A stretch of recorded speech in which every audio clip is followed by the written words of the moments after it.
দেখতেছেন ইতিমধ্যে আমি চলে আসলাম একটি জায়গায়। দেখেন কি সুন্দর একটা মুহূর্ত।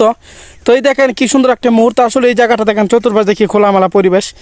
এটি গাজীপুরের বিলের মাঝখানে অবস্থিত একটি জায়গা। দেখেন ঘাসে সবুজে ঘেরা কি সুন্দর, একটা সুন্দর আপনারা দেখতেছেন।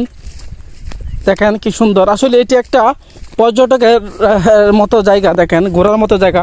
চতুর্পাশ দিয়ে কুয়াশা ঢাকা বিল, মাঝখানে টান শুকনো জায়গা।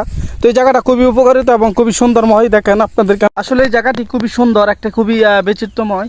দেখেন আসলে এই গাছগুলা দেখলে মনে হবে আপনার যে আপনি এখানে শুয়ে থাকেন, এখানে শুয়ে থাকেন। মানে এত পরিষ্কার, মাটিটাও এত পরিচ্ছন্ন পরিষ্কার। চতুর্পাশ দিয়ে দেখেন এই যে গাজীপুরের ভিউ, এটা দেখতেছেন। এটি অসাধারণ একটি মুহূর্ত, অসাধারণ একটি জায়গা ঘোরার জন্য, খুবই একটি গঠনমূলক জায়গায়। দেখেন এই যে পিছনে যেই ভিউটা দেখতেছেন, এটি গাজীপুরের ভিউ। দেখেন চতুর্পাশ দিয়ে শুধু কসুটি আর কসুটি। দেখেন কসুটি, চতুর্পাশ দিয়ে কসুটিতে এই জায়গাটা কসুটি। দেখেন